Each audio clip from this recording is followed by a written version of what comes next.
Wars usually start over territory, power, money. But what if one almost started over a pig? In 1859, the United States and the British Empire, two of the most powerful nations on Earth, stood on the brink of war.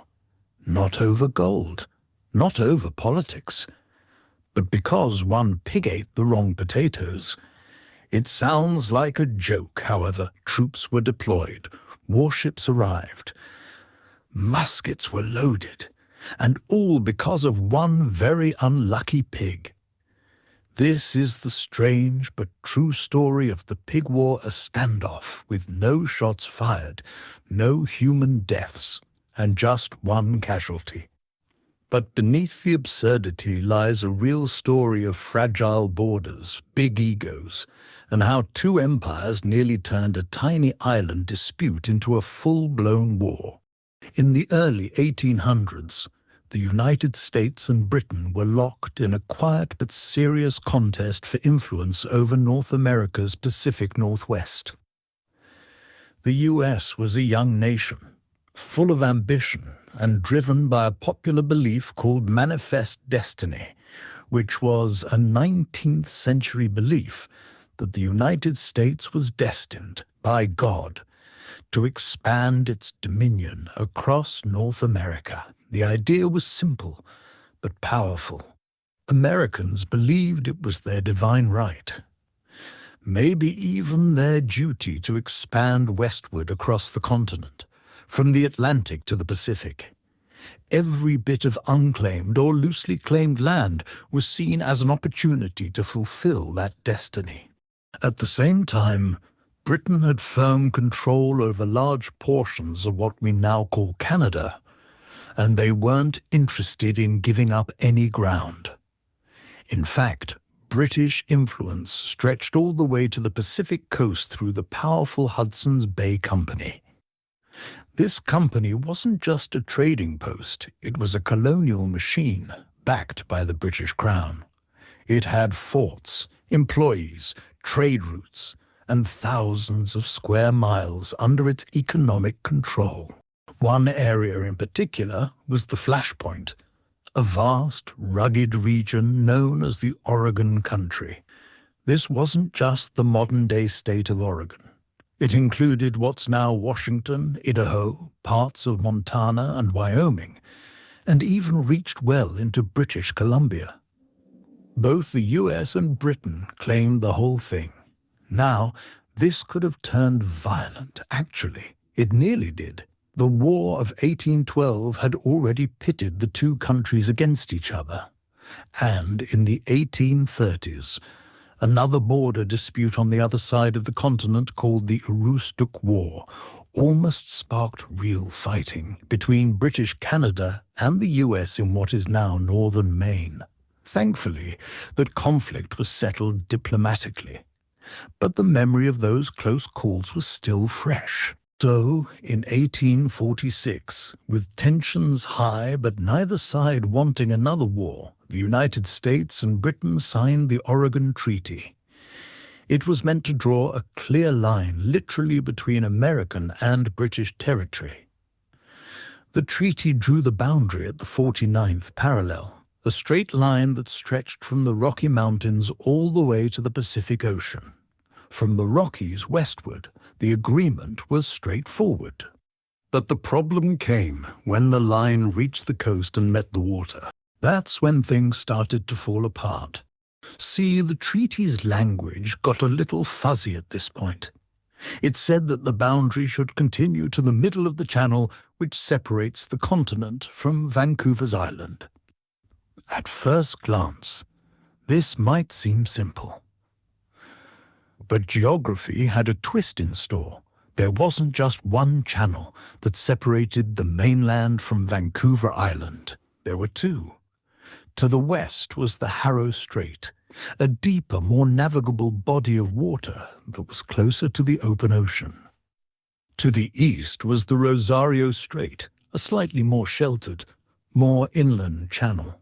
And smack in between those two straits were the San Juan Islands, a cluster of lush, green, forested islands that had never been formally claimed by either side, but now sat at the heart of a diplomatic mess.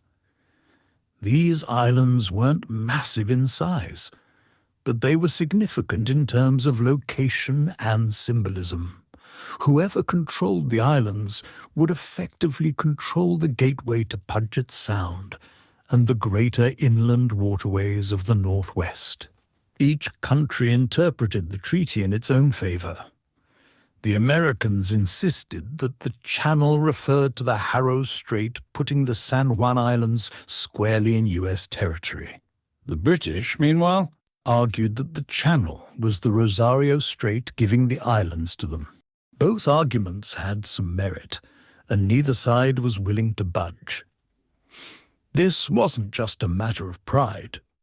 The San Juan Islands had strategic and economic value.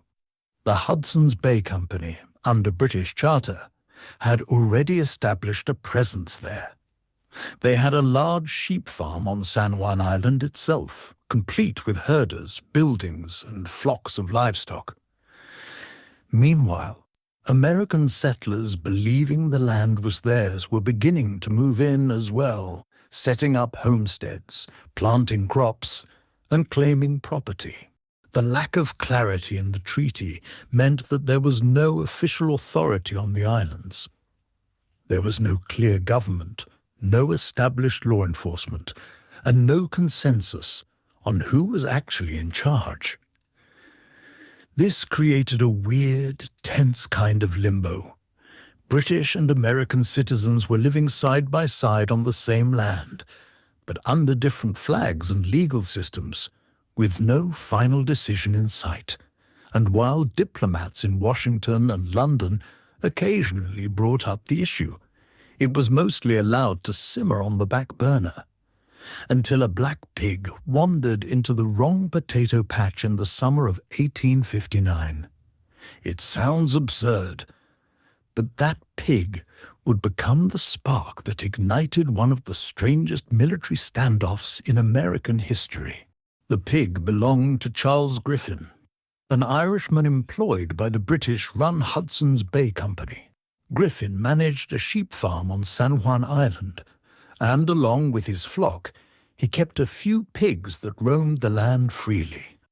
One pig in particular had developed a taste for potatoes, and unfortunately, those potatoes belonged to an American settler named Lyman Cutlar. Cutlar had recently moved to San Juan Island under the belief that it was American territory. Like many pioneers, he was clearing land, planting crops, and trying to carve out a living in the rugged Pacific Northwest. But time and again, he found this same pig rooting through his garden and devouring his crops. After several warnings to Griffin, none of which seemed to change anything, Cutlar reached a breaking point. One morning, fed up and frustrated, he saw the pig back in his potato patch. He raised his rifle and shot it dead. That might have been the end of it if both men had agreed to settle the matter quietly. But instead, it became a flashpoint. Griffin, furious, demanded $100 in compensation, a hefty sum for a farmer in the 1850s. Cutlar scoffed and offered $10, saying the pig had been trespassing. Griffin refused, and before long he escalated the matter to local British officials on Vancouver Island. Here's where things really took a turn. British authorities saw the incident not as a petty dispute between neighbors, but as a legal issue.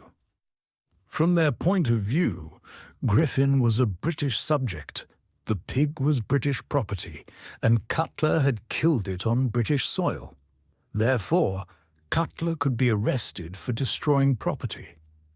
But Cutlar and the other American settlers saw it differently. They believed the land was U.S. territory, and if that was the case, then British authorities had no jurisdiction, and threatening to arrest an American citizen was an overstep. Tensions that had been smoldering for over a decade now began to flare. American settlers called for protection.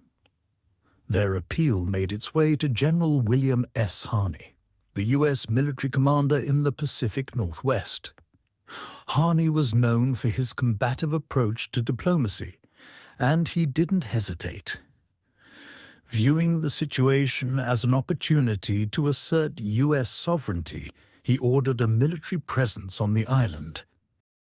In late July 1859, a small detachment of American troops, about 66 soldiers from the 9th Infantry, arrived on San Juan Island under the command of Captain George Pickett. If that name sounds familiar, it's because Pickett would later go down in Civil War history for leading the infamous Pickett's Charge at the Battle of Gettysburg. But in 1859, he was just an ambitious young officer looking to make a name for himself, and he wasted no time doing just that. Pickett established a camp on the southern part of the island and raised the American flag. He declared the land under U.S. jurisdiction and made it clear that no British officials would be allowed to enforce laws on what he claimed was American soil. The British, naturally, saw this as an invasion.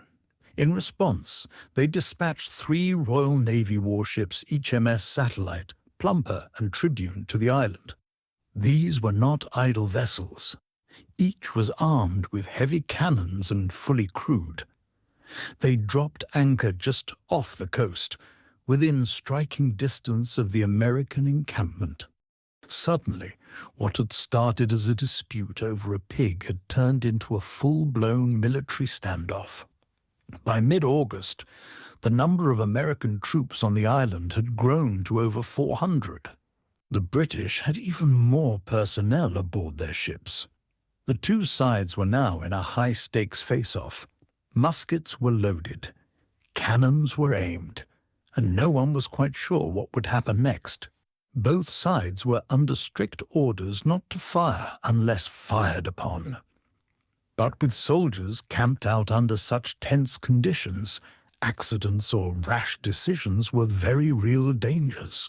Pickett, for his part, doubled down. He told his men they would make a Bunker Hill of it, referring to the famous Revolutionary War battle. It was patriotic bravado, but also a real indication that the Americans were prepared to fight.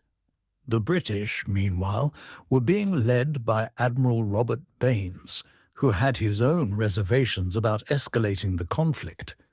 Despite the show of force, Baines believed going to war over a pig was, in his words, criminal madness.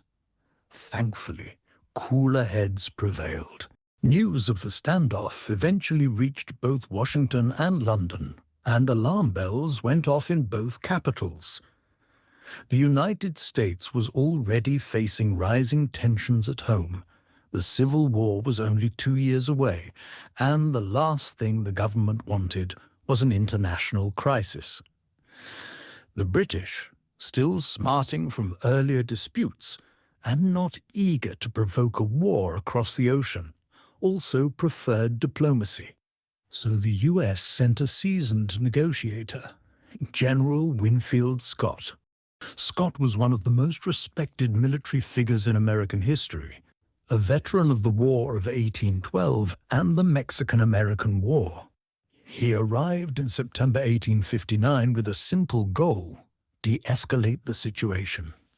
After meeting with both Pickett and Admiral Baines, Scott proposed a compromise. Rather than withdraw entirely, both nations would maintain a small, symbolic military presence on the island, while the boundary dispute was worked out through diplomatic channels. A joint occupation. Baines agreed. Pickett grudgingly accepted. The American and British troops moved to opposite ends of the island. They kept their flags, their camps, and their uniforms, but they avoided confrontation. And then, something remarkable happened. Instead of fighting, the two camps began to coexist. Over time, they started socializing. Soldiers from both sides would visit each other, share meals, play cards, and even celebrate holidays together. What had started as a potential war zone gradually turned into a peaceful, if awkward, military neighborhood. So for 12 years, yes, 12 American and British troops shared a tiny island, each flying their own flag, patrolling their own half, and keeping the peace. It was the friendliest military occupation you've probably never heard of. Soldiers even played baseball together and attended each other's dances. The only shots fired were in celebration. But while things were calm on the ground, the underlying issue hadn't gone away. Who actually owned San Juan Island? For over a decade, diplomats from both sides tried very slowly to sort it out. Meetings were held, arguments made, but no one could quite agree which strait the border should follow, Haro or Rosario. Remember, it all came down to which one was the middle of the channel, a phrase from the 1846 treaty that sounded precise at the time, but turned out to be maddeningly vague. Finally, in 1871, the United States and Great Britain agreed to let a third party settle the matter once and for all. They picked the German Emperor, specifically Kaiser Wilhelm I.